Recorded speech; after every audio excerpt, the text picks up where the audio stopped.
हाय दोस्तों, आज मैं आप सभी को संज्ञा पढ़ाने वाली हूँ। यानी कि संज्ञा होता क्या है ये जानेंगे, संज्ञा कितने भेद है, भेदों के बारे में समझेंगे। उसके बाद इसको पढ़ाने के बाद क्या करेंगे, ऑब्जेक्टिव क्वेश्चन भी बताने वाले हैं कि संज्ञा के ऑब्जेक्टिव क्वेश्चन कौन कौन से एग्जाम में पूछे जाते हैं। अब यानी कि ऑब्जेक्टिव क्वेश्चन भी कराने वाले हैं। इस वीडियो को अंत तक वॉच कीजिएगा, जिससे क्या होगा, आपको जो संज्ञा नाम का जो चैप्टर होगा वो आपका कंप्लीट हो जाएगा। इस वीडियो को एक बार देख लीजिएगा तो आपको जो संज्ञा में कोई भी डाउट नहीं रहने वाले हैं। तो अब मैं वीडियो को स्टार्ट करती हूँ। तो यहाँ पे देखिए, सबसे पहले हम जानेंगे संज्ञा। एंड किसके बारे में पढ़ना है, तो संज्ञा के बारे में पढ़ना है। तो संज्ञा के बारे में जानना जरूरी होता है। तो पहले बताइए कि संज्ञा होता क्या है। तो साधारण भाषा में समझे कि संज्ञा होता क्या है, तो आप कह सकते हैं नाम को हम संज्ञा कहते हैं। वह किसी जानवर का नाम हो सकता है, किसी वस्तु का, किसी व्यक्ति का, किसी स्थान का, यानी किसी भी नाम को हम क्या कहते हैं, संज्ञा कहते हैं। जैसे में कहिएगा तो लड़का हो गया, गाय हो गया, पटना हो गया, शहर हो गया, ये सब क्या है, आपका संज्ञा है। अब हम संज्ञा के भेद देखते हैं। तो संज्ञा के कितने भेद होते हैं, तो संज्ञा के जो है 5 भेद होते हैं। संज्ञा कितने भेद है, 5 है। पहले जानते हैं व्यक्तिवाचक संज्ञा। व्यक्तिवाचक संज्ञा है। दूसरा है आपका जातिवाचक संज्ञा, और तीसरा है आपका समूहवाचक संज्ञा।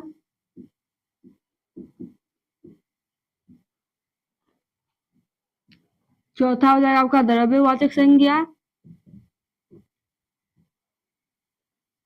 पांचवा हो जाएगा आपका भाववाचक संज्ञा। यानी कि संज्ञा के 5 भेद है। संज्ञा के कितने भेद है, 5 है। कौन कौन सा है, देख लीजिए। व्यक्तिवाचक संज्ञा, जातिवाचक संज्ञा, समूहवाचक संज्ञा, द्रव्यवाचक संज्ञा, भाववाचक संज्ञा। ये 5 भेद है। आपसे एग्जाम में पूछा जाता है कि संज्ञा कितने भेद है, तो बोलिएगा 5 भेद है। अब इस पांचों के बारे में समझते हैं कि सब होता क्या है। सबसे पहला है व्यक्तिवाचक संज्ञा। तो व्यक्तिवाचक संज्ञा किसे कहते हैं, इसमें क्या होगा, खास नाम का बोध होगा। किसी जानवर, स्थान, वस्तु के खास नाम हम क्या कहते हैं, व्यक्तिवाचक संज्ञा कहते हैं। जैसे खास नाम क्या देगा, राम,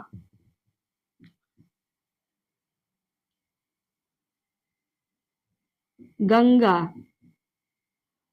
पटना, ये सब क्या है, एक खास नाम है। जो खास नाम होगा उसको हम क्या कहेंगे, आपका हो जाएगा व्यक्तिवाचक संज्ञा।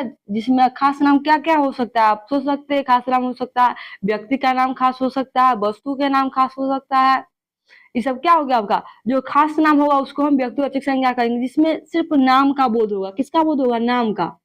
अब जातिवाचक में समझिए, जातिवाचक किसे कहते हैं। तो जातिवाचक में क्या होता है, इसमें पूरे जाति का बोध होगा। यानी कि जिस शब्द से पूरे जाति का बोध हो उसे हम जातिवाचक संज्ञा कहते हैं। जैसे में देखिए, लड़का, लड़का कहे तो इसमें पूरा जितना लड़का हुआ सबका बोध हो गया। एक ही शब्द बोले उसमें सारा का बोध हो जाएगा। यानी कि एक शब्द में ही सबका बोध हो जाए तो उसे हम क्या बोलते हैं, जातिवाचक संज्ञा। जैसे कि लड़का बोले तो जितना लड़का है दुनिया में, जितना लड़का है उस सारा का बोध हो गया। लेकिन हम राम बोलेंगे तो सिर्फ राम, यानी कि जिसका नाम है उसी का बोध हुआ, खास नाम हुआ ये राम। तो ये हो जाएगा व्यक्तिवाचक। लेकिन लड़का हुआ, शहर, शहर से क्या होगा, जितने शहर है सारा का बोध होगा। एक ही शब्द बोले शहर, और शहर में क्या हुआ, जितने दुनिया में शहर है उस सारा का बोध हो गया।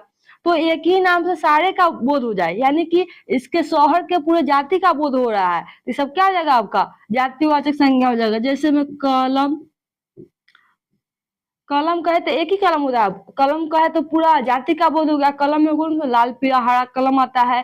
तो इसमें क्या होगा, आपका पूरा कलम के जाति का बोध हो रहा है। तो जिस शब्द से पूरे जाति का बोध होगा उसे हम जातिवाचक संज्ञा कहेंगे। अब यहाँ पर देखिए समूहवाचक संज्ञा, जिसमें समूह का बोध हो।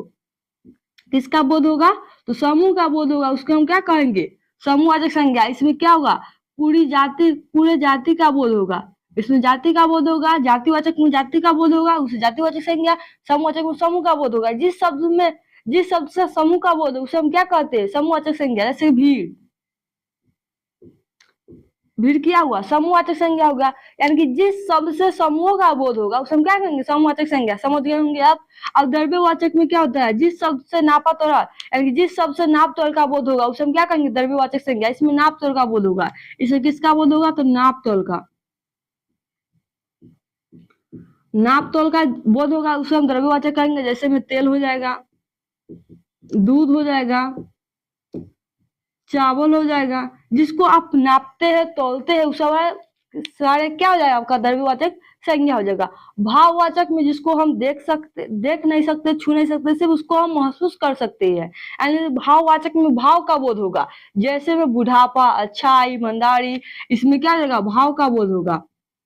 जैसे में हवा, हवा को हम देख नहीं सकते, छू नहीं सकते, इसका हम महसूस कर सकते हैं। हवा को क्या करते हैं, महसूस करते हैं, तो आपका भाववाचक संज्ञा होगा। गर्मी, गर्मी को हम देख सकते हैं नहीं, छू सकते हैं नहीं, उसको हम क्या कर सकते हैं, महसूस कर सकते हैं।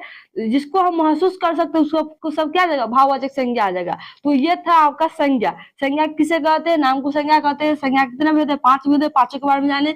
व्यक्तिवाचक में खास नाम का बोध होता है, जातिवाचक में पूरे जाति का बोध होगा, समूहवाचक में समूह का बोध होगा, द्रव्यवाचक में नाप तोल का बोध होगा, और भाववाचक में भाव भावना का बोध होगा। यानी कि जिसको हम महसूस कर सकते हैं उसको हम क्या कहते हैं, भाववाचक संज्ञा कहते हैं। अब इसके ऑब्जेक्टिव देखते हैं। तो ऑब्जेक्टिव बोलती हूँ, आप उसका जवाब कमेंट में देने की कोशिश कीजिएगा। तो गौर से सुनिए मेरी बातों को। पहला है क्वेश्चन की भीड़ शब्द संज्ञा है। भीड़ शब्द कौन सा संज्ञा है, बताइएगा जरूर आप लोग। तो भीड़ शब्द यानी कि भीड़ क्या होगा, समूह का बोध होगा। भीड़ में क्या होता है, सब बहुत सारे लोग होते हैं तो समूह का बोध करता है, तो ये आपका समूहवाचक हो जाएगा।